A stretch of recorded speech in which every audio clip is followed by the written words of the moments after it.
Bienvenidos al canal de YouTube de Ediciones Rodio. Aquí encontrarás vídeos especializados en cada tema. Si te gusta nuestro contenido, no olvides suscribirte, darle a me gusta y comentar tu experiencia. Gracias por elegirnos en tu camino hacia el éxito. Recuerda que todos nuestros temarios también están disponibles en formato digital y papel. Para cualquier duda puedes escribirnos a info@edicionesrodio.com. Auxiliares de la Administración del Estado. Volumen 3. Tema 14. Derechos y deberes de los funcionarios. La carrera administrativa. Promoción interna. El sistema de retribuciones e indemnizaciones. Régimen disciplinario. El régimen de la seguridad social de los funcionarios. 1. Derechos y deberes de los funcionarios. El Real Decreto Legislativo 5/2015 de 30 de octubre, por el que se aprueba el texto refundido de la Ley del Estatuto Básico del Empleado Público, TREBP en adelante, en su título 3, cuyo nombre es Derechos y Deberes. Código de Conducta de los Empleados Públicos, artículos 14 a 54, regula esta materia. La estructura interna de este título 3 es la siguiente. Capítulo I. Derechos de los empleados públicos. Artículos 14 y 15. Capítulo 2. Derecho a la carrera profesional y a la promoción interna. La evaluación del desempeño. Artículos 16 a 20. Capítulo 3. Derechos retributivos. Artículos 21 a 30. Capítulo 4.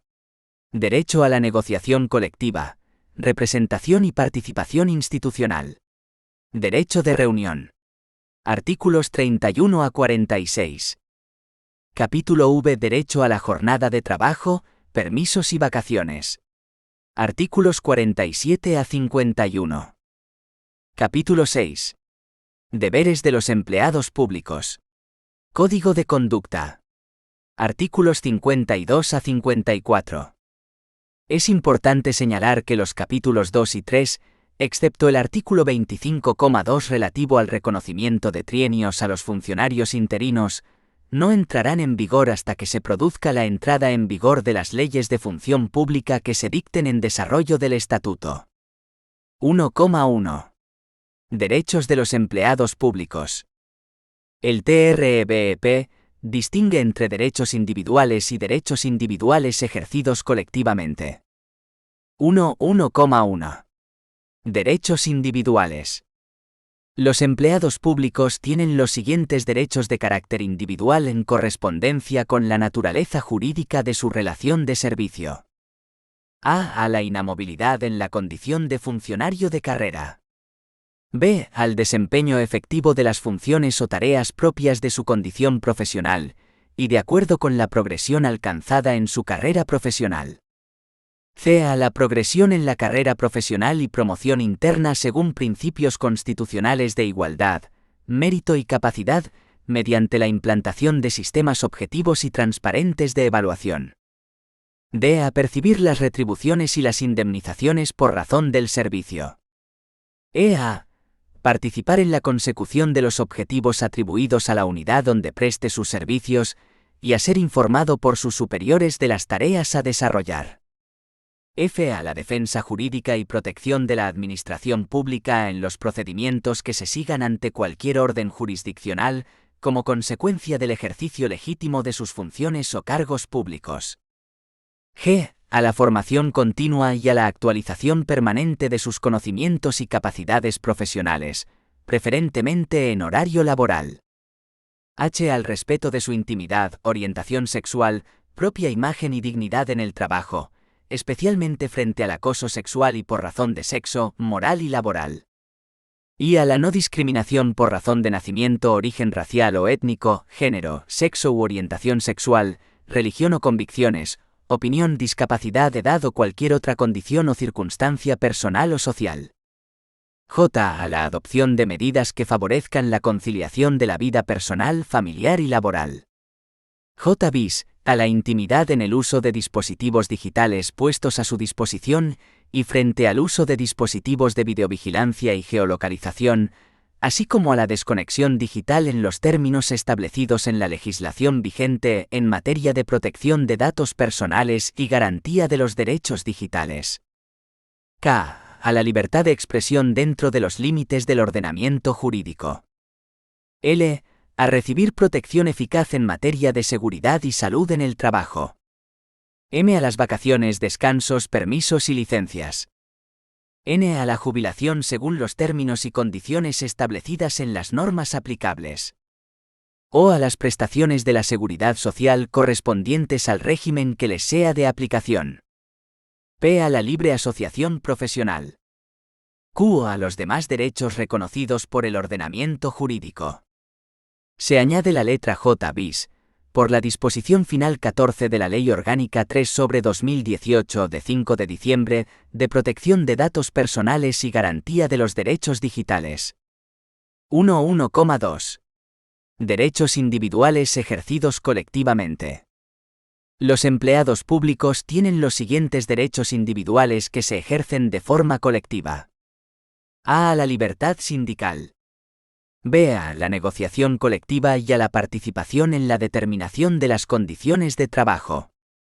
C. Al ejercicio de la huelga, con la garantía del mantenimiento de los servicios esenciales de la comunidad.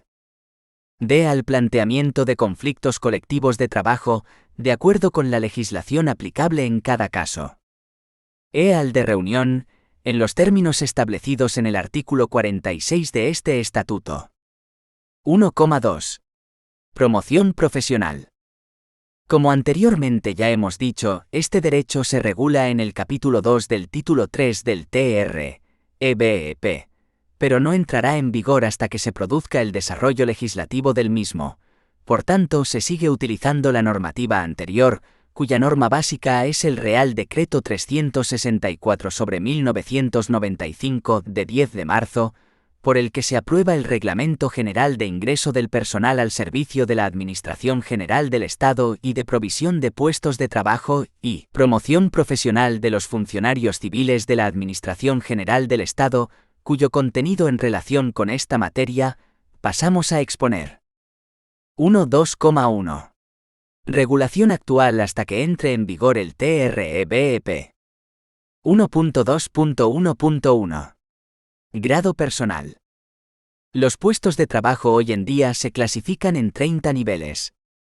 Todos los funcionarios de carrera adquirirán un grado personal por el desempeño de uno o más puestos del nivel correspondiente durante 2 años continuados o 3 con interrupción, cualquiera que fuera el sistema de provisión. No obstante lo dispuesto en el párrafo anterior, los funcionarios que obtengan un puesto de trabajo superior en más de 2 niveles al correspondiente a su grado personal, consolidarán cada 2 años de servicios continuados el grado superior en 2 niveles al que poseyesen, sin que en ningún caso puedan superar el correspondiente al del puesto desempeñado, ni el intervalo de niveles correspondiente a su cuerpo o escala. Los funcionarios consolidarán necesariamente como grado personal inicial el correspondiente al nivel del puesto de trabajo adjudicado tras la superación del proceso selectivo, salvo que con carácter voluntario pasen a desempeñar un puesto de nivel inferior, en cuyo caso consolidarán el correspondiente a este último. Si durante el tiempo en que el funcionario desempeña un puesto se modifiquéis el nivel del mismo, el tiempo de desempeño se computará con el nivel más alto en que dicho puesto hubiera estado clasificado. Cuando un funcionario obtenga destino de nivel superior al del grado en proceso de consolidación, el tiempo de servicios prestados en aquel será computado para la referida consolidación. Cuando un funcionario obtenga destino de nivel inferior al del grado en proceso de consolidación, el tiempo de servicios prestados en puestos de nivel superior podrá computarse a su instancia para la consolidación del grado correspondiente a aquel.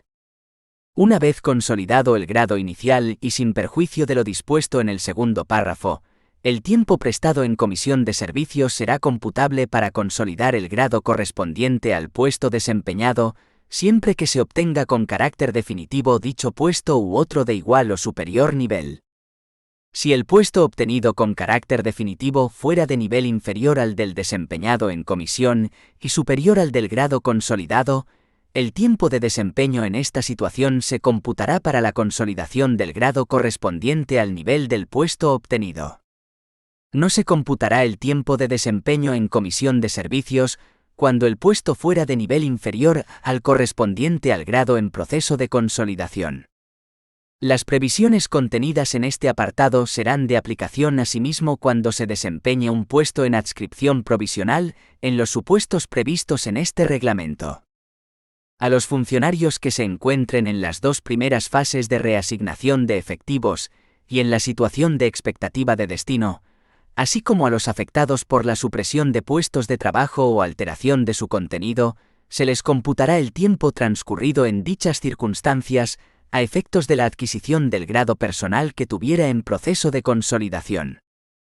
El tiempo de servicios prestado en adscripción provisional por los funcionarios removidos en puestos obtenidos por concurso o cesados en puestos de libre designación no se considerará como interrupción a efectos de consolidación del grado personal, si su duración es inferior a 6 meses.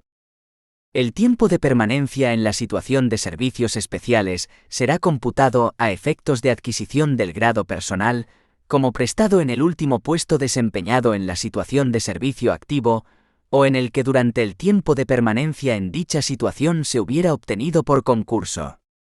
El tiempo de permanencia en la excedencia por cuidado de hijos durante el primer año de la misma se computará como prestado en el puesto de trabajo del que se es titular. El reconocimiento del grado personal se efectuará por el subsecretario del departamento donde preste servicios el funcionario, que dictará al efecto la oportuna resolución, comunicándose al Registro Central de Personal dentro de los 3 días hábiles siguientes.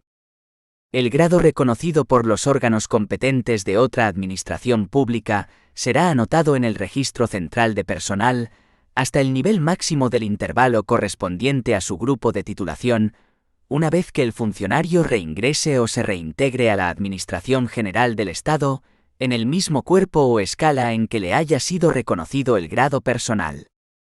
Los servicios prestados en otra administración pública que no lleguen a completar el tiempo necesario para consolidar el grado personal serán tenidos en cuenta a efectos de consolidación del grado, cuando el funcionario reingrese o se reintegre a la Administración General del Estado, en el mismo cuerpo o escala en el que estuviera dicho grado en proceso de consolidación, y siempre dentro de los intervalos de niveles previstos. Lo dispuesto en el párrafo anterior se realizará de conformidad con las previsiones que, para la consolidación de grado personal, se establecen en este reglamento. El grado personal comporta el derecho a la percepción como mínimo del complemento de destino de los puestos del nivel correspondiente al mismo. 1.2.1.2. Intervalos de niveles. Los intervalos de los niveles de puestos de trabajo que corresponden a cada cuerpo o escala, de acuerdo con el grupo en el que figuren clasificados, son los siguientes. Cuerpos o escalas. Nivel mínimo. Nivel máximo. Grupo A. 20. 30. Grupo B. 16. 26. Grupo C. 11. 22. Grupo D. 9. 18. Grupo E. 7. 14. En ningún caso los funcionarios podrán obtener puestos de trabajo no incluidos en los niveles del intervalo correspondiente al grupo en el que figure clasificado su cuerpo o escala. La promoción interna consiste en el ascenso desde cuerpos o escalas de un grupo de titulación a otro del inmediato superior o en el acceso a cuerpos o escalas del mismo grupo de titulación. 1.2.1.3. Sistemas selectivos. La promoción interna se efectuará mediante el sistema de oposición o concurso-oposición, con sujeción a los principios de igualdad, mérito, capacidad y publicidad. En el sistema de concurso-oposición, las convocatorias podrán fijar una puntuación mínima para acceder a la fase de oposición. En ningún caso la puntuación obtenida en la fase de concurso podrá aplicarse para superar los ejercicios de la fase de oposición. 1.2.1.4. Convocatorias de promoción interna.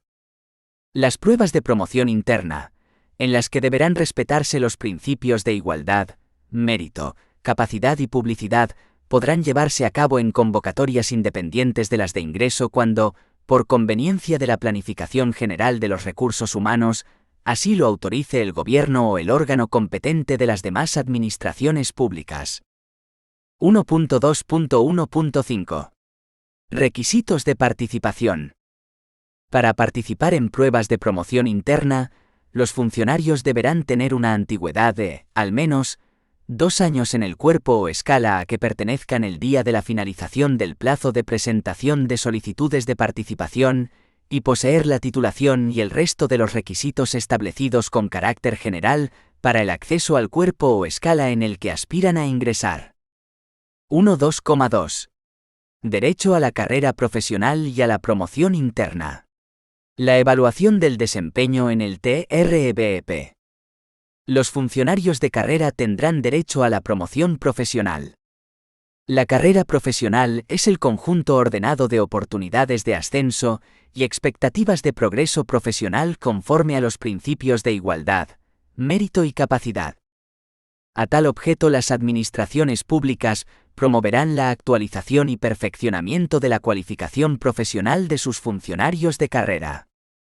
Las leyes de función pública que se dicten en desarrollo de este estatuto regularán la carrera profesional aplicable en cada ámbito, que podrán consistir, entre otras, en la aplicación aislada o simultánea de alguna o algunas de las siguientes modalidades.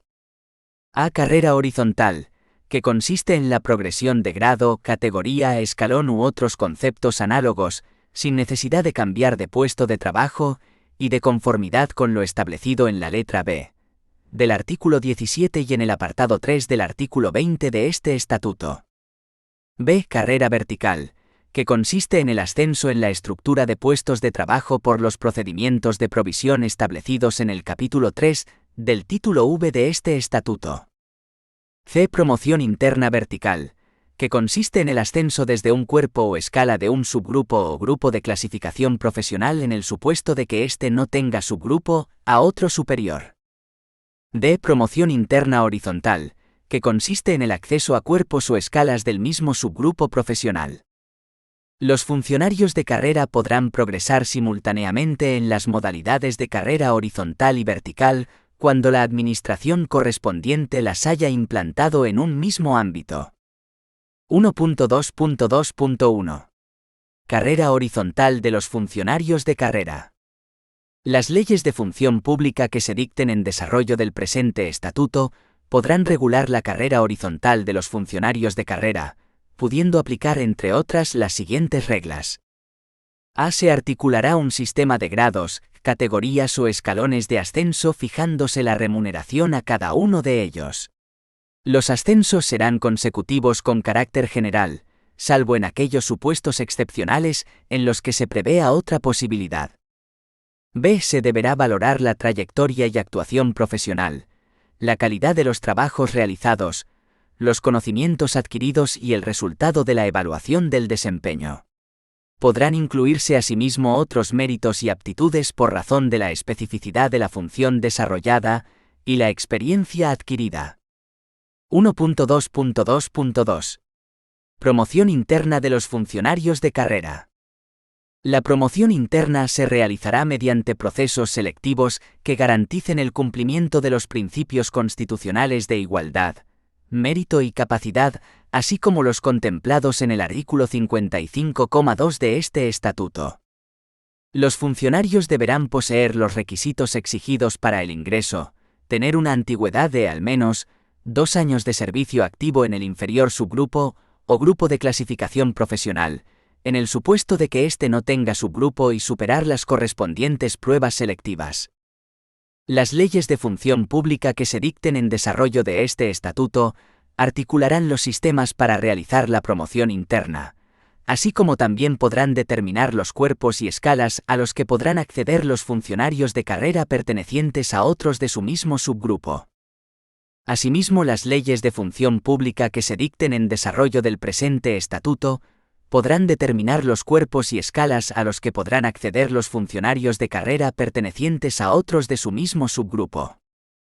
Las administraciones públicas adoptarán medidas que incentiven la participación de su personal en los procesos selectivos de promoción interna y para la progresión en la carrera profesional. Hay que tener en cuenta que transitoriamente, los grupos de clasificación existentes a la entrada en vigor del Estatuto se integrarán en los grupos de clasificación profesional de funcionarios que vimos en el tema anterior, de acuerdo con las siguientes equivalencias. Grupo A, subgrupo A1. Grupo B, subgrupo A2. Grupo C, subgrupo C1. Grupo D, subgrupo C2. Grupo E, agrupaciones profesionales a que hace referencia la disposición adicional séptima del Estatuto. 1.2.2.3. Carrera profesional y promoción del personal laboral. El personal laboral tendrá derecho a la promoción profesional. La carrera profesional y la promoción del personal laboral se hará efectiva a través de los procedimientos previstos en el Estatuto de los Trabajadores o en los convenios colectivos. 1.2.2.4. La evaluación del desempeño. Las administraciones públicas establecerán sistemas que permitan la evaluación del desempeño de sus empleados. La evaluación del desempeño es el procedimiento mediante el cual se mide y valora la conducta profesional y el rendimiento o el logro de resultados. Los sistemas de evaluación del desempeño se adecuarán en todo caso a criterios de transparencia, objetividad, imparcialidad y no discriminación, y se aplicarán sin menoscabo de los derechos de los empleados públicos. Las administraciones públicas determinarán los efectos de la evaluación en la carrera profesional horizontal, la formación, la provisión de puestos de trabajo y en la percepción de las retribuciones complementarias. La continuidad en un puesto de trabajo obtenido por concurso quedará vinculada a la evaluación del desempeño de acuerdo con los sistemas de evaluación que cada administración pública determine, dándose audiencia al interesado y por la correspondiente resolución motivada. La aplicación de la carrera profesional horizontal de las retribuciones complementarias derivadas del apartado C, del artículo 24 del presente Estatuto, el grado de interés, iniciativa o esfuerzo con que el funcionario desempeña su trabajo y el rendimiento o resultados obtenidos, y el cese del puesto de trabajo obtenido por el procedimiento de concurso, requerirán la aprobación previa, en cada caso, de sistemas objetivos que permitan evaluar el desempeño de acuerdo con lo establecido anteriormente. 1,3. Sistema de retribuciones e indemnizaciones. Como anteriormente ya hemos dicho, este derecho se regula en el capítulo 3 del título 3 del TREBEP, pero no entrará en vigor hasta que se produzca el desarrollo legislativo del mismo. Regulación en el TREBEP. A. Determinación de las cuantías y de los incrementos retributivos. Las cuantías de las retribuciones básicas y el incremento de las cuantías globales de las retribuciones complementarias de los funcionarios, así como el incremento de la masa salarial del personal laboral, deberán reflejarse para cada ejercicio presupuestario en la correspondiente ley de presupuestos. No podrán acordarse incrementos retributivos que globalmente supongan un incremento de la masa salarial superior a los límites fijados anualmente en la Ley de Presupuestos Generales del Estado para el personal. B. Retribuciones de los funcionarios. Las retribuciones de los funcionarios de carrera se clasifican en básicas, complementarias. Las retribuciones básicas son las que retribuyen al funcionario según la adscripción de su cuerpo o escala a un determinado subgrupo o grupo de clasificación profesional, en el supuesto de que éste no tenga subgrupo, y por su antigüedad en el mismo. Dentro de ellas están comprendidas los componentes de sueldo. Trienios de las pagas extraordinarias. Las retribuciones complementarias son las que retribuyen las características de los puestos de trabajo, la carrera profesional o el desempeño, rendimiento o resultados alcanzados por el funcionario. Las pagas extraordinarias serán 2 al año, cada una por el importe de una mensualidad de retribuciones básicas y de la totalidad de las retribuciones complementarias, salvo aquellas referidas al grado de interés, iniciativa o esfuerzo con que el funcionario desempeña su trabajo, y el rendimiento o resultados obtenidos ni los servicios extraordinarios prestados fuera de la jornada normal de trabajo. No podrá percibirse participación en tributos o en cualquier otro ingreso de las administraciones públicas como contraprestación de cualquier servicio, participación o premio en multas impuestas, aun cuando estuviesen normativamente atribuidas a los servicios. Retribuciones básicas. Las retribuciones básicas, que se fijan en la Ley de Presupuestos Generales del Estado, estarán integradas única y exclusivamente por a. El sueldo asignado a cada subgrupo o grupo de clasificación profesional, en el supuesto de que éste no tenga subgrupo. B. Los trienios, que consisten en una cantidad, que será igual para cada subgrupo o grupo de clasificación profesional, en el supuesto de que éste no tenga subgrupo por cada 3 años de servicio. Retribuciones complementarias. La cuantía y estructura de las retribuciones complementarias de los funcionarios se establecerán por las correspondientes leyes de cada administración pública atendiendo, entre otros, a los siguientes factores. A. La progresión alcanzada por el funcionario dentro del sistema de carrera administrativa. Complemento de destino. B. La especial dificultad técnica, responsabilidad, dedicación, incompatibilidad exigible para el desempeño de determinados puestos de trabajo o las condiciones en que se desarrolla el trabajo. Complemento específico. C. El grado de interés, iniciativa o esfuerzo con que el funcionario desempeña su trabajo y el rendimiento o resultados obtenidos. Complemento de productividad. D. Los servicios extraordinarios prestados fuera de la jornada normal de trabajo.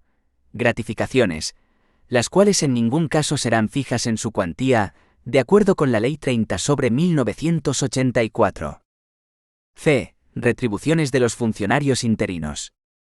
Los funcionarios interinos percibirán las retribuciones básicas y las pagas extraordinarias correspondientes al subgrupo o grupo de adscripción, en el supuesto de que éste no tenga subgrupo. Percibirán asimismo las retribuciones complementarias a que se refieren los apartados B, C y D, anteriores y las correspondientes a la categoría de entrada en el cuerpo o escala en el que se le nombre. Se reconocerán los trienios correspondientes a los servicios prestados antes de la entrada en vigor del presente estatuto, que tendrán efectos retributivos únicamente a partir de la entrada en vigor del mismo. D. Retribuciones de los funcionarios en prácticas.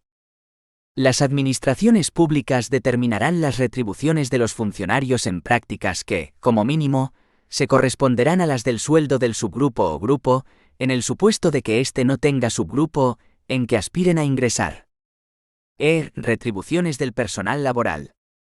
Las retribuciones del personal laboral se determinarán de acuerdo con la legislación laboral, el convenio colectivo que sea aplicable y el contrato de trabajo, respetando en todo caso lo establecido en el artículo 21 del Estatuto, que manifiesta que las cuantías de las retribuciones básicas y el incremento de las cuantías globales de las retribuciones complementarias de los funcionarios, así como el incremento de la masa salarial del personal laboral, deberán reflejarse para cada ejercicio presupuestario en la correspondiente Ley de Presupuestos.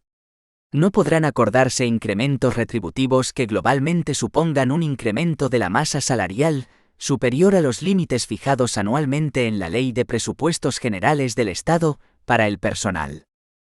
F. Indemnizaciones. Los funcionarios perciben indemnizaciones por razón del servicio y su regulación se encuentra en el Real Decreto 462/2002 de 24 de mayo sobre indemnizaciones por razón del servicio. Darán origen a indemnización o compensación los supuestos siguientes, en las circunstancias, condiciones y límites establecidos. Comisiones de servicio con derecho a indemnización. Desplazamientos dentro del término municipal por razón de servicio. Traslados de residencia. Asistencias por concurrencia a consejos de administración u órganos colegiados, por participación en tribunales de oposiciones y concursos, y por la colaboración en centros de formación y perfeccionamiento del personal de las administraciones públicas. Toda concesión de indemnizaciones que no se ajuste en su cuantía o en los requisitos para su concesión a los preceptos reglamentarios, se considerará nula. 1. Comisiones de servicio con derecho a indemnización.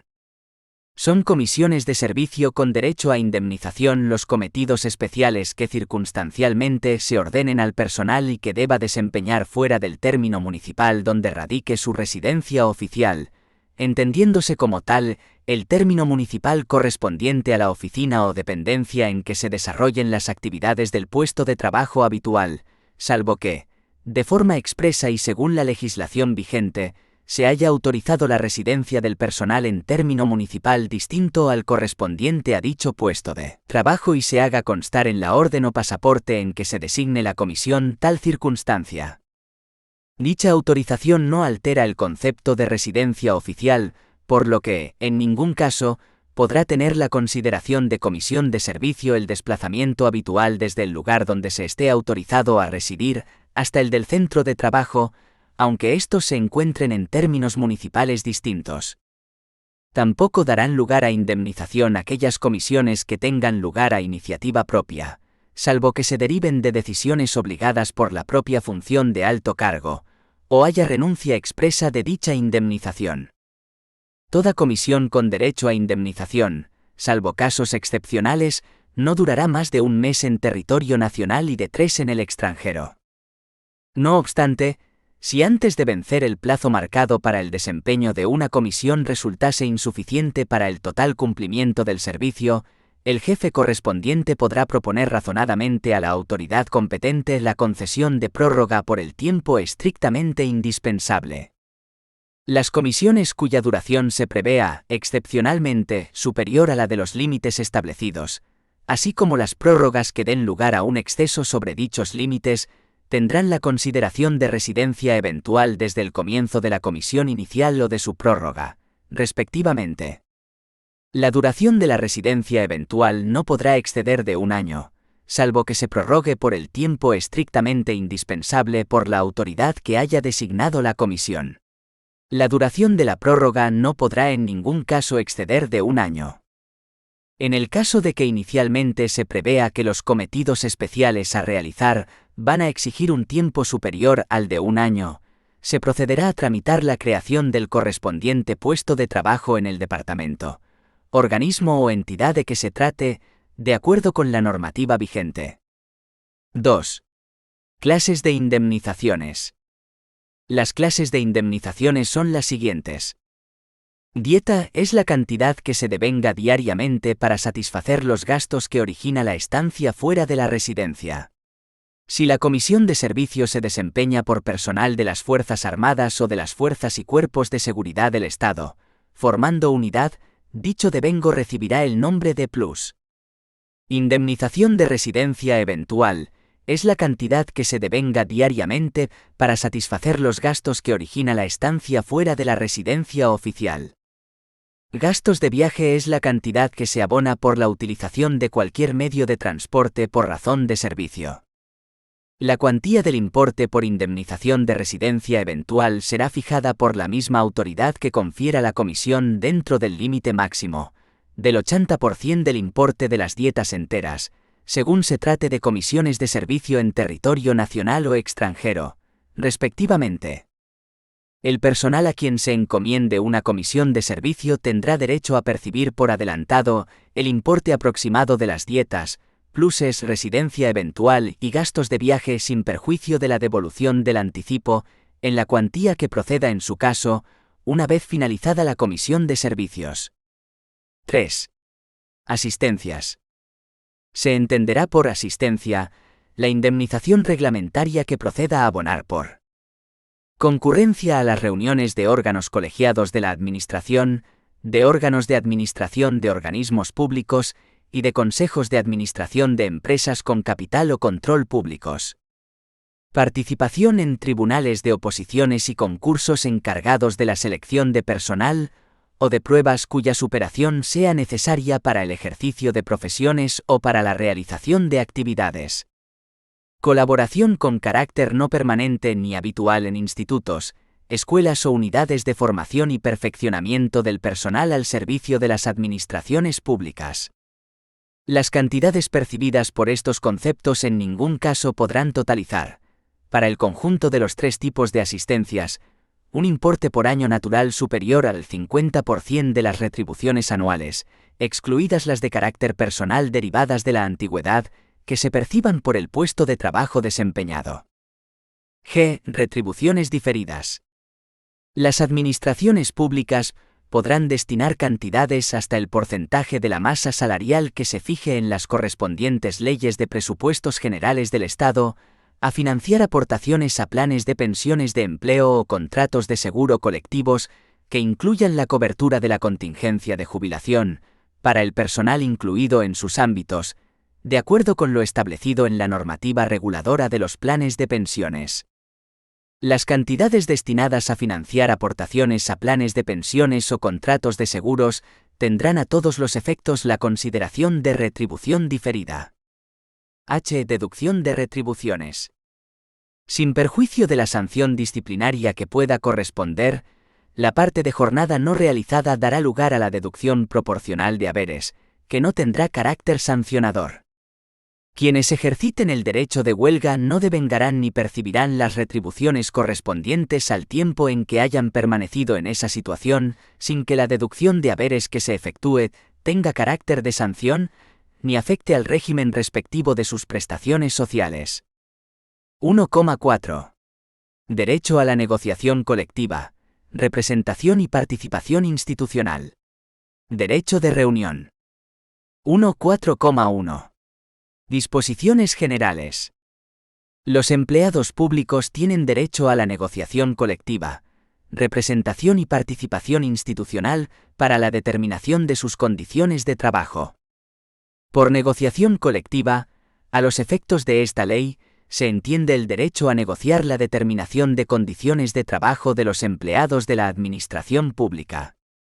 Por representación, a los efectos de esta ley, se entiende la facultad de elegir representantes y constituir órganos unitarios a través de los cuales se instrumente la interlocución entre las administraciones públicas y sus empleados.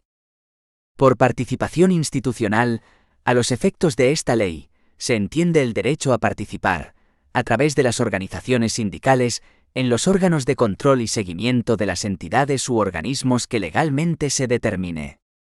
El ejercicio de los derechos anteriormente establecidos se garantiza y se lleva a cabo a través de los órganos y sistemas específicos, sin perjuicio de otras formas de colaboración entre las administraciones públicas y sus empleados públicos o los representantes de estos. Las organizaciones sindicales más representativas en el ámbito de la función pública están legitimadas para la interposición de recursos en vía administrativa y jurisdiccional contra las resoluciones de los órganos de selección. El ejercicio de estos derechos deberá respetar en todo caso el contenido del TR, EBEP y las leyes de desarrollo previstas en el mismo. Los procedimientos para determinar condiciones de trabajo en las administraciones públicas tendrán en cuenta las previsiones establecidas en los convenios y acuerdos de carácter internacional ratificados por España. 1,4,2. Negociación colectiva, representación y participación del personal laboral. La negociación colectiva, representación y participación de los empleados públicos con contrato laboral se regirá por la legislación laboral, sin perjuicio de lo que a continuación se recoge.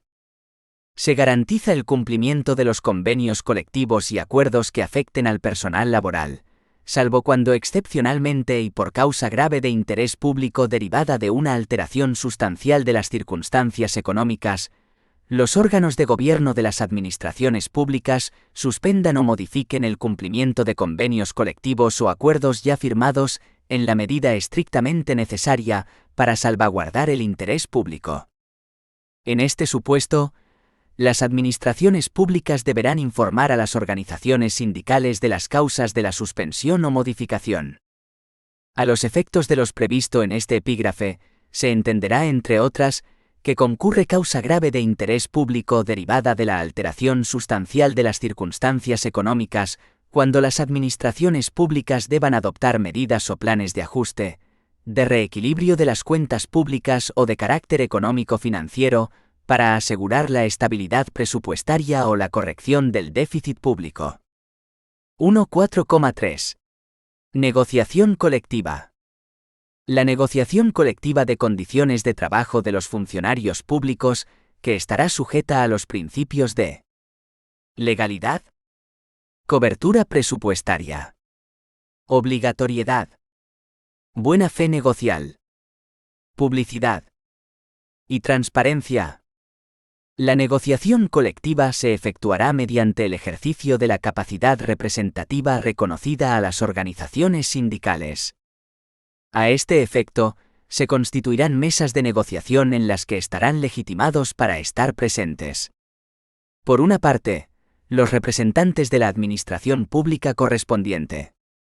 Y por otra, las organizaciones sindicales más representativas a nivel estatal, las organizaciones sindicales más representativas de comunidad autónoma, así como los sindicatos que hayan obtenido el 10% o más de los representantes en las elecciones para delegados y juntas de personal, en las unidades electorales comprendidas en el ámbito específico de su constitución.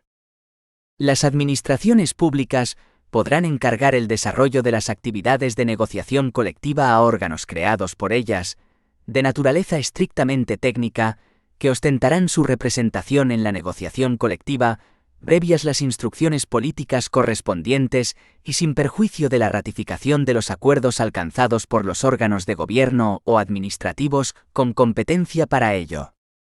1.4.4. Mesas de negociación. A los efectos de la negociación colectiva de los funcionarios públicos, se constituirá una mesa general de negociación en el ámbito de la Administración General del Estado, así como en cada una de las comunidades autónomas, ciudades de Ceuta y Melilla, y entidades locales. Se reconoce la legitimación negocial de las asociaciones de municipios, así como la de las entidades locales de ámbito supramunicipal. A tales efectos, los municipios podrán adherirse con carácter previo o de manera sucesiva a la negociación colectiva que se lleve a cabo en el ámbito correspondiente. Asimismo, una administración o entidad pública podrá adherirse a los acuerdos alcanzados dentro del territorio de cada comunidad autónoma, o a los acuerdos alcanzados en un ámbito supramunicipal. Son competencias propias de las mesas generales la negociación de las materias relacionadas con condiciones de trabajo comunes a los funcionarios de su ámbito. Dependiendo de las mesas generales de negociación y por acuerdo de las mismas, podrán constituirse mesas sectoriales, en atención a las condiciones específicas de trabajo de las organizaciones administrativas afectadas o a las peculiaridades de sectores concretos de funcionarios públicos y a su número. La competencia de las mesas sectoriales se extenderá a los temas comunes a los funcionarios del sector que no hayan sido objeto de decisión por parte de la mesa general respectiva, o a los que ésta explícitamente les reenvíe o delegue. El proceso de negociación se abrirá en cada mesa, en la fecha que, de común acuerdo, fijen la administración correspondiente y la mayoría de la representación sindical. A falta de acuerdo, el proceso se iniciará en el plazo máximo de un mes desde que la mayoría de una de las partes legitimadas lo promueva, salvo que existan causas legales o pactadas que lo impidan. Ambas partes estarán obligadas a negociar bajo el principio de la buena fe y proporcionarse mutuamente la información que precisen relativa a la negociación. 1.4.5. Constitución y composición de las mesas de negociación. Las mesas quedarán válidamente constituidas cuando, además de la representación de la administración correspondiente, y sin perjuicio del derecho de todas las organizaciones sindicales legitimadas a participar en ellas en proporción a su representatividad, tales organizaciones sindicales representen, como mínimo, la mayoría absoluta de los miembros de los órganos unitarios de representación en el ámbito de que se trate. Las variaciones en la representatividad sindical, a efectos de modificación en la composición de las mesas de negociación, serán acreditadas por las organizaciones sindicales interesadas, mediante el correspondiente certificado de la Oficina Pública de Registro competente, cada 2 años, a partir de la fecha inicial de constitución de las citadas mesas. La designación de los componentes de las mesas corresponderá a las partes negociadoras, que podrán contar con la asistencia en las deliberaciones de asesores, que intervendrán con voz, pero sin voto. En las normas de desarrollo del presente estatuto, se establecerá la composición numérica de las mesas correspondientes a sus ámbitos, sin que ninguna de las partes pueda superar el número de 15 miembros. 1.4,6. Mesas generales de negociación estudio específico. Se constituye una mesa general de negociación de las administraciones públicas. La representación de estas será unitaria, estará presidida por la Administración General del Estado y contará con representantes de las comunidades autónomas, de las ciudades de Ceuta y Melilla, y de la Federación Española de Municipios y Provincias, en función de las materias a negociar. La representación de las organizaciones sindicales legitimadas para estar presentes de acuerdo con lo dispuesto en los artículos 6 y 7 de la Ley Orgánica 11/1985, de 2 de agosto, de libertad sindical, se distribuirá en función de los resultados obtenidos en las elecciones a los órganos de representación del personal, delegados de personal, juntas de personal y comités de empresa, en el conjunto de las administraciones públicas. Serán materias objeto de negociación en esta mesa las relacionadas en el artículo 37 de este estatuto, que resulten susceptibles de regulación estatal, con carácter de norma básica, sin perjuicio de los acuerdos a que puedan llegar las comunidades autónomas en su correspondiente ámbito territorial, en virtud de sus competencias exclusivas y compartidas en materia de función pública.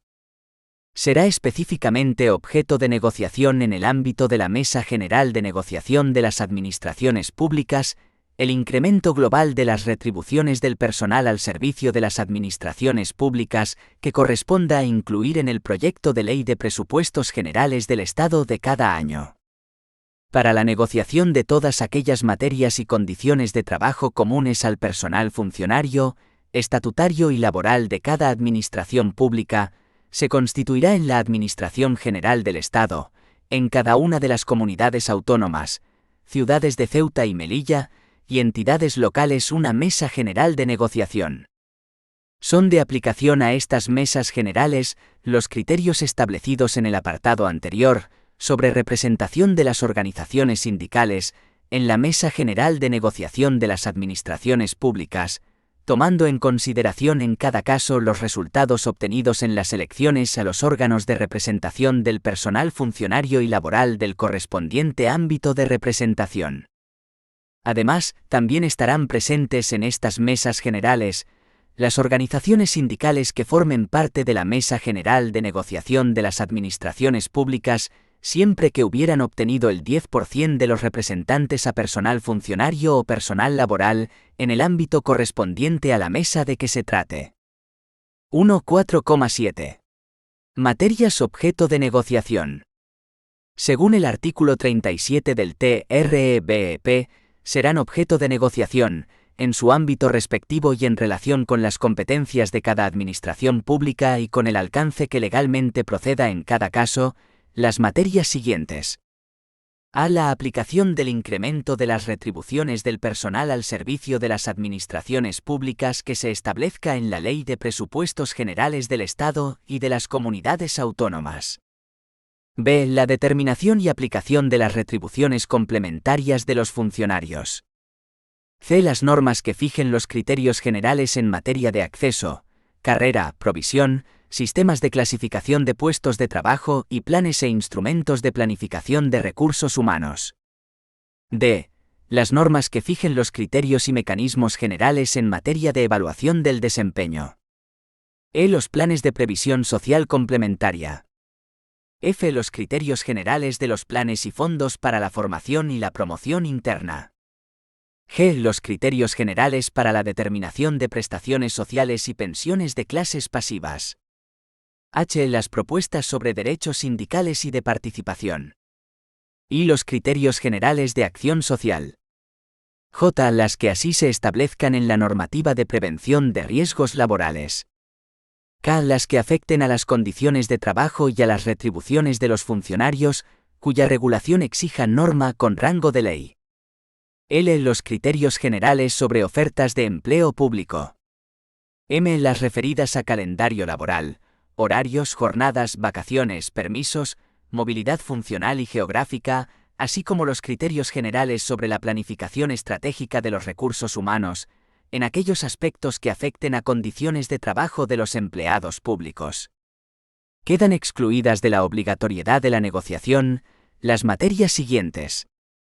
A. Las decisiones de las administraciones públicas que afecten a sus potestades de organización. Cuando las consecuencias de las decisiones de las administraciones públicas que afecten a sus potestades de organización tengan repercusión sobre condiciones de trabajo de los funcionarios públicos contempladas en el apartado anterior, procederá la negociación de dichas condiciones con las organizaciones sindicales, a que se refiere este estatuto. B. La regulación del ejercicio de los derechos de los ciudadanos y de los usuarios de los servicios públicos, así como el procedimiento de formación de los actos y disposiciones administrativas. C. La determinación de condiciones de trabajo del personal directivo. D. Los poderes de dirección y control propios de la relación jerárquica. E. La regulación y determinación concreta, en cada caso, de los sistemas, criterios, órganos y procedimientos de acceso al empleo público y la promoción profesional. 1.4.8. Pactos y acuerdos. En el seno de las mesas de negociación correspondientes, los representantes de las administraciones públicas podrán concertar pactos y acuerdos con la representación de las organizaciones sindicales legitimadas a tales efectos, para la determinación de condiciones de trabajo de los funcionarios de dichas administraciones. Los pactos se celebrarán sobre materias que se correspondan estrictamente con el ámbito competencial del órgano administrativo que lo suscriba y se aplicarán directamente al personal del ámbito correspondiente. Los acuerdos versarán sobre materias competencia de los órganos de gobierno de las administraciones públicas. Para su validez y eficacia será necesaria su aprobación expresa y formal por estos órganos. Cuando tales acuerdos hayan sido ratificados y afecten a temas que pueden ser decididos de forma definitiva por los órganos de gobierno, el contenido de los mismos será directamente aplicable al personal incluido en su ámbito de aplicación, sin perjuicio de que a efectos formales se requiera la modificación o derogación, en su caso, de la normativa reglamentaria correspondiente. Si los acuerdos ratificados tratan sobre materias sometidas a reserva de ley que, en consecuencia, solo pueden ser determinadas definitivamente por las Cortes Generales o las Asambleas Legislativas de las comunidades autónomas, su contenido carecerá de eficacia directa. No obstante, en este supuesto, el órgano de gobierno respectivo que tenga iniciativa legislativa procederá a la elaboración, aprobación y remisión a las Cortes Generales o Asambleas Legislativas de las comunidades autónomas del correspondiente proyecto de ley conforme al contenido del acuerdo y en el plazo que se hubiera acordado. Cuando exista falta de ratificación de un acuerdo o, en su caso, una negativa expresa a incorporar lo acordado en el proyecto de ley correspondiente, se deberá iniciar la renegociación de las materias tratadas en el plazo de un mes, si así lo solicitara al menos la mayoría de una de las partes. Los pactos y acuerdos deberán determinar las partes que los conciertan, el ámbito personal, funcional, territorial y temporal, así como la forma, plazo de preaviso y condiciones de denuncia de los mismos. Se establecerán comisiones paritarias de seguimiento de los pactos y acuerdos con la composición y funciones que las partes determinen. Los pactos celebrados y los acuerdos, una vez ratificados, deberán ser remitidos a la oficina pública que cada administración competente determine, y la autoridad respectiva ordenará su publicación en el boletín oficial que corresponda, en función del ámbito territorial. En el supuesto de que no se produzca acuerdo en la negociación o en la renegociación, y una vez agotados, en su caso, los procedimientos de solución extrajudicial de conflictos, corresponderá a los órganos de gobierno de las administraciones públicas establecer las condiciones de trabajo de los funcionarios. Los pactos y acuerdos que, de conformidad con lo establecido en el artículo 37, contengan materias y condiciones generales de trabajo comunes al personal funcionario y laboral, tendrán la consideración y efectos previstos en este artículo para los funcionarios y en el artículo 83 del Estatuto de los Trabajadores para el personal laboral. Los pactos y acuerdos en sus respectivos ámbitos y en relación con las competencias de cada administración pública podrán establecer la estructura de la negociación colectiva, así como fijar las reglas que han de resolver los conflictos de concurrencia entre las negociaciones de distinto ámbito y los criterios de primacía y complementariedad entre las diferentes unidades negociadoras. Se garantiza el cumplimiento de los pactos y acuerdos, salvo cuando excepcionalmente y por causa grave de interés público derivada de una alteración sustancial de las circunstancias económicas, los órganos de gobierno de las administraciones públicas suspendan o modifiquen el cumplimiento de pactos y acuerdos ya firmados, en la medida estrictamente necesaria para salvaguardar el interés público.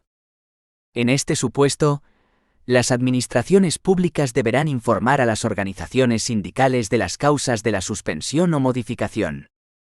A los efectos de los previsto en este apartado, se entenderá, entre otras, que concurre causa grave de interés público derivada de la alteración sustancial de las circunstancias económicas, cuando las administraciones públicas deban adoptar medidas o planes de ajuste, de reequilibrio de las cuentas públicas o de carácter económico-financiero, para asegurar la estabilidad presupuestaria o la corrección del déficit público.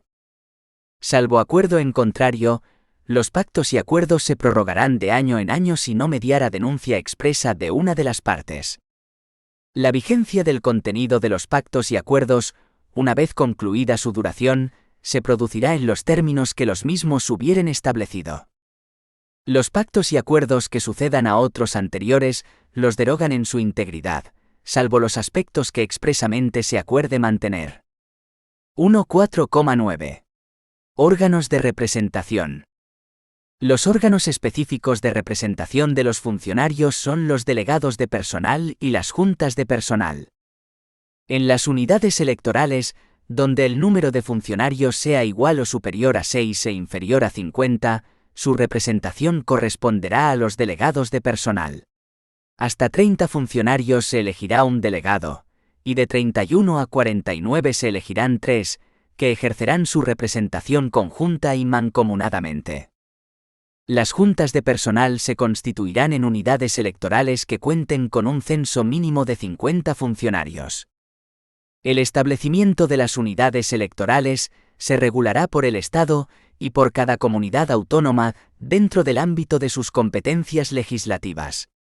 Previo acuerdo con las organizaciones sindicales legitimadas en los artículos 6 y 7 de la Ley Orgánica 11/1985 de 2 de agosto, de libertad sindical, los órganos de gobierno de las administraciones públicas podrán modificar o establecer unidades electorales en razón del número y peculiaridades de sus colectivos, adecuando la configuración de las mismas a las estructuras administrativas o a los ámbitos de negociación constituidos o que se constituyan.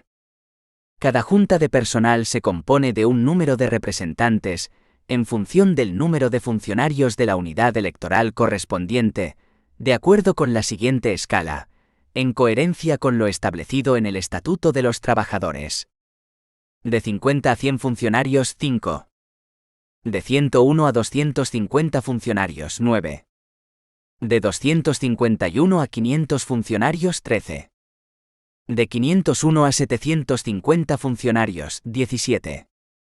De 751 a 1000 funcionarios, 21.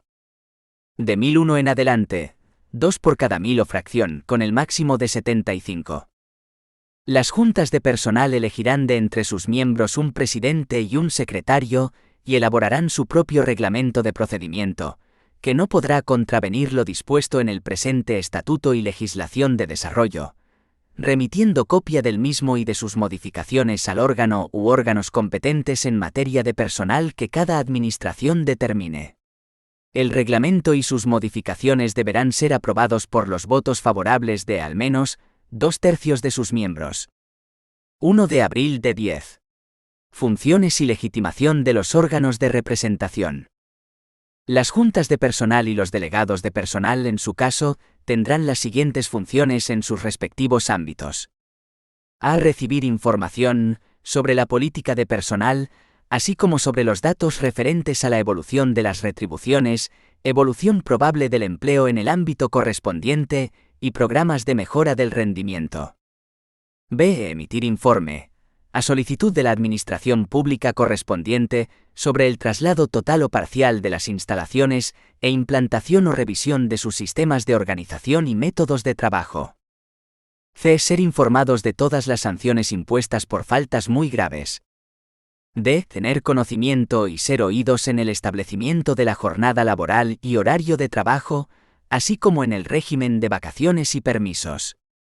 E. Vigilar el cumplimiento de las normas vigentes en materia de condiciones de trabajo, prevención de riesgos laborales, seguridad social y empleo, y ejercer, en su caso, las acciones legales oportunas ante los organismos competentes. F. Colaborar con la administración correspondiente para conseguir el establecimiento de cuantas medidas procuren el mantenimiento e incremento de la productividad. Las juntas de personal colegiadamente, por decisión mayoritaria de sus miembros y, en su caso, los delegados de personal, mancomunadamente, estarán legitimados para iniciar como interesados los correspondientes procedimientos administrativos y ejercitar las acciones en vía administrativa o judicial en todo lo relativo al ámbito de sus funciones. 1 de abril de 11. Garantías de la función representativa del personal. Los miembros de las juntas de personal y los delegados de personal, en su caso, como representantes legales de los funcionarios, dispondrán en el ejercicio de su función representativa de las siguientes garantías y derechos.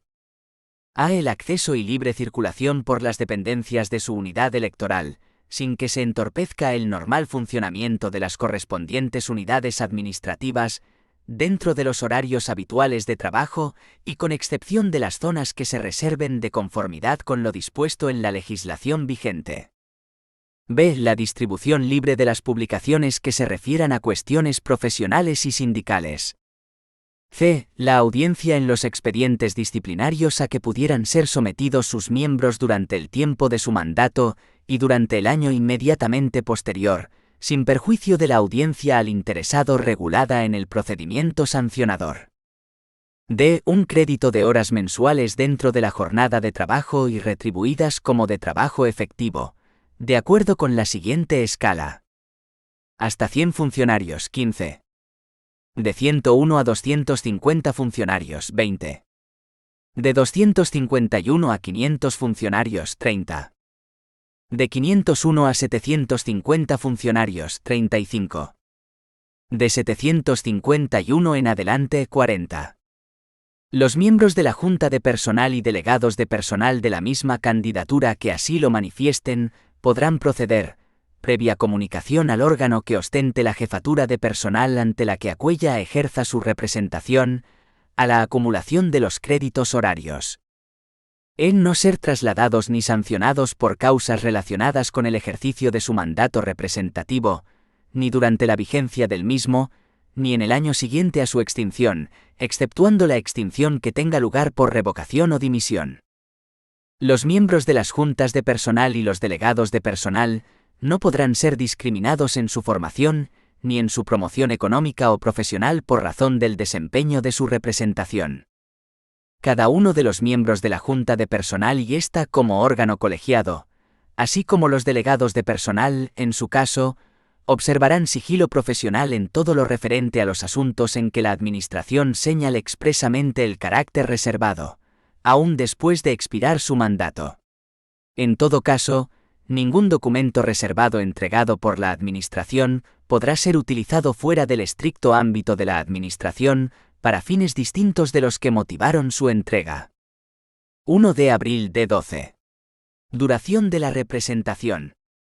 El mandato de los miembros de las juntas de personal y de los delegados de personal, en su caso, será de 4 años pudiendo ser reelegidos.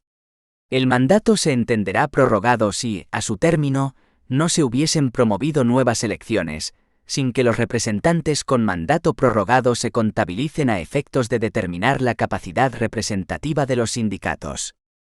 1 de abril de 13. Promoción de elecciones a delegados y juntas de personal.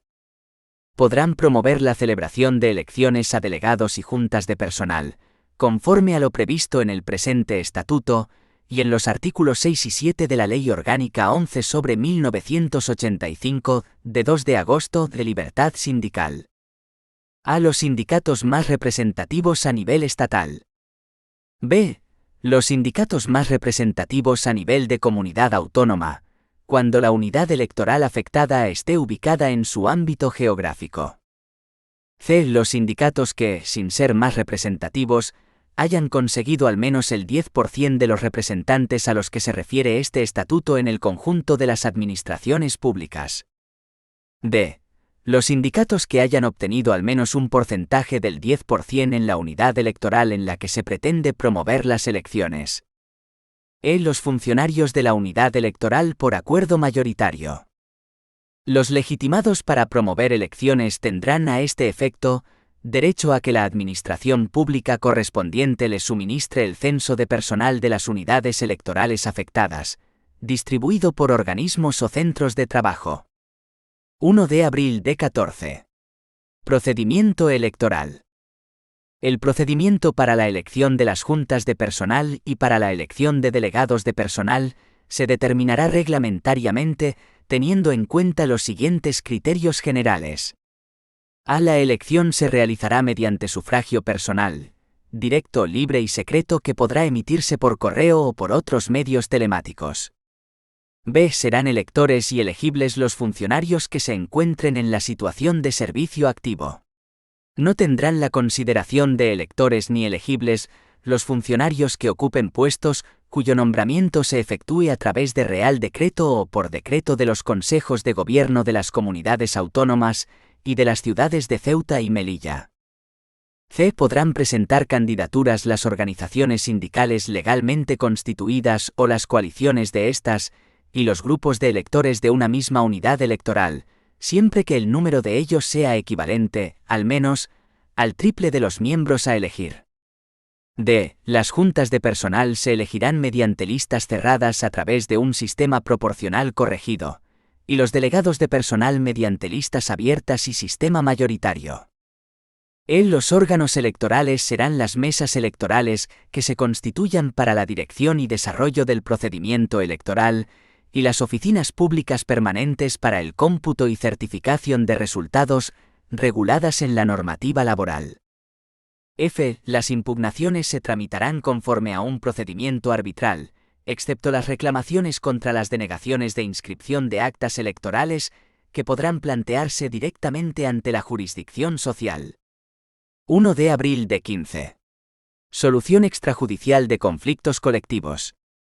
Con independencia de las atribuciones fijadas por las partes, a las comisiones paritarias previstas en el artículo 38,5 para el conocimiento y resolución de los conflictos derivados de la aplicación e interpretación de los pactos y acuerdos, las administraciones públicas y las organizaciones sindicales, a que se refiere el presente capítulo, podrán acordar la creación, configuración y desarrollo de sistemas de solución extrajudicial de conflictos colectivos. Los conflictos a que se refiere el apartado anterior podrán ser los derivados de la negociación, aplicación e interpretación de los pactos y acuerdos sobre las materias señaladas en el artículo 37, excepto para aquellas en que exista reserva de ley. Los sistemas podrán estar integrados por procedimientos de mediación y arbitraje. La mediación será obligatoria cuando lo solicite una de las partes, y las propuestas de solución que ofrezcan el mediador o mediadores podrán ser libremente aceptadas o rechazadas por las mismas. Mediante el procedimiento de arbitraje las partes podrán acordar voluntariamente encomendar a un tercero la resolución del conflicto planteado, comprometiéndose de antemano a aceptar el contenido de la misma. El acuerdo logrado a través de la mediación o de la resolución de arbitraje tendrá la misma eficacia jurídica y tramitación de los pactos y acuerdos regulados en el presente estatuto, siempre que quienes hubieran adoptado el acuerdo o suscrito el compromiso arbitral tuviesen la legitimación que les permita acordar, en el ámbito del conflicto, un pacto o acuerdo conforme a lo previsto en este estatuto. Estos acuerdos serán susceptibles de impugnación. Específicamente cabrá recurso contra la resolución arbitral en el caso de que no se hubiesen observado en el desarrollo de la actuación arbitral los requisitos y formalidades establecidos al efecto, o cuando la resolución hubiese versado sobre puntos no sometidos a su decisión, o que ésta contradiga la legalidad vigente. La utilización de estos sistemas se efectuará conforme a los procedimientos que reglamentariamente se determinen, previo acuerdo con las organizaciones sindicales representativas. 1 de abril de 16. Derecho de reunión. Están legitimados para convocar una reunión, además de las organizaciones sindicales, directamente o a través de los delegados sindicales. A. Los delegados de personal. B. Las juntas de personal. C. Los comités de empresa. D. Los empleados públicos de las administraciones respectivas en número no inferior al 40% del colectivo convocado. Las reuniones en el centro de trabajo se autorizarán fuera de las horas de trabajo, salvo acuerdo entre el órgano competente en materia de personal y quienes estén legitimados para convocarlas. La celebración de la reunión no perjudicará la prestación de los servicios y los convocantes de la misma serán responsables de su normal desarrollo. 1,5. Derecho a la jornada de trabajo, permisos y vacaciones. 1,5,1. Jornada de trabajo de los funcionarios públicos. Las administraciones públicas establecerán la jornada general y las especiales de trabajo de sus funcionarios públicos. La jornada de trabajo podrá ser a tiempo completo o a tiempo parcial. 1,5,2. Permisos de los funcionarios públicos. Los funcionarios públicos tendrán los siguientes permisos. A. Por fallecimiento, accidente o enfermedad grave de un familiar dentro del primer grado de consanguinidad o afinidad, 3 días hábiles cuando el suceso se produzca en la misma localidad, y 5 días hábiles cuando sea en distinta localidad. Cuando se trate del fallecimiento, accidente o enfermedad grave de un familiar dentro del segundo grado de consanguinidad o afinidad, el permiso será de 2 días hábiles cuando se produzca en la misma localidad y de 4 días hábiles cuando sea en distinta localidad. B. Por traslado de domicilio sin cambio de residencia, 1 día. C. Para realizar funciones sindicales o de representación del personal, en los términos que se determine. D. Para concurrir a exámenes finales y demás pruebas definitivas de aptitud, durante los días de su celebración. E. Por el tiempo indispensable para la realización de exámenes prenatales y técnicas de preparación al parto por las funcionarias embarazadas, y, en los casos de adopción o acogimiento, o guarda con fines de adopción, para la asistencia a las preceptivas sesiones de información y preparación, y para la realización de los preceptivos informes psicológicos y sociales previos a la declaración de idoneidad, que deban realizarse dentro de la jornada de trabajo. F. Por lactancia de un hijo menor de 12 meses tendrá derecho a 1 hora de ausencia del trabajo que podrá dividir en 2 fracciones. Este derecho podrá sustituirse por una reducción de la jornada normal en media hora al inicio y al final de la jornada, o en 1 hora al inicio o al final de la jornada, con la misma finalidad. El permiso contemplado en este apartado constituye un derecho individual de los funcionarios, sin que pueda transferirse su ejercicio al otro progenitor, adoptante, guardador o acogedor. Se podrá solicitar la sustitución del tiempo de lactancia por un permiso retribuido que acumule en jornadas completas el tiempo correspondiente. Esta modalidad se podrá disfrutar únicamente a partir de la finalización del permiso por nacimiento, adopción, guarda, acogimiento o del progenitor diferente de la madre biológica respectivo, o una vez que, desde el nacimiento del menor, haya transcurrido un tiempo equivalente al que comprenden los citados permisos. Este permiso se incrementará proporcionalmente en los casos de parto, adopción, guarda con fines de adopción o acogimiento múltiple. G. Por nacimiento de hijos prematuros o que por cualquier otra causa deban permanecer hospitalizados a continuación del parto, la funcionaria o el funcionario tendrá derecho a ausentarse del trabajo durante un máximo de 2 horas diarias percibiendo las retribuciones íntegras. Asimismo, tendrán derecho a reducir su jornada de trabajo hasta un máximo de 2 horas, con la disminución proporcional de sus retribuciones. H. Por razones de guarda legal, cuando el funcionario tenga el cuidado directo de algún menor de 12 años, de persona mayor que requiera especial dedicación, o de una persona con discapacidad que no desempeñe actividad retribuida, tendrá derecho a la reducción de su jornada de trabajo, con la disminución de sus retribuciones que corresponda. Tendrá el mismo derecho el funcionario que precise encargarse del cuidado directo de un familiar, hasta el segundo grado de consanguinidad o afinidad, que por razones de edad, accidente o enfermedad, no pueda valerse por sí mismo y que no desempeñe actividad retribuida. Y por ser preciso atender el cuidado de un familiar de primer grado, el funcionario tendrá derecho a solicitar una reducción de hasta el 50% de la jornada laboral, con carácter retribuido, por razones de enfermedad muy grave y por el plazo máximo de un mes. Si hubiera más de un titular de este derecho por el mismo hecho causante, el tiempo de disfrute de esta reducción se podrá prorratear entre los mismos, respetando en todo caso el plazo máximo de un mes. J. Por tiempo indispensable para el cumplimiento de un deber inexcusable de carácter público o personal, y por deberes relacionados con la conciliación de la vida familiar y laboral. K. Por asuntos particulares 6 días al año. L. Por matrimonio 15 días. Se modifica la letra F, por el art. 3,2 del Real Decreto Ley 6/2019, de 1 de marzo de medidas urgentes para garantía de la igualdad de trato y de oportunidades entre mujeres y hombres en el empleo y la ocupación.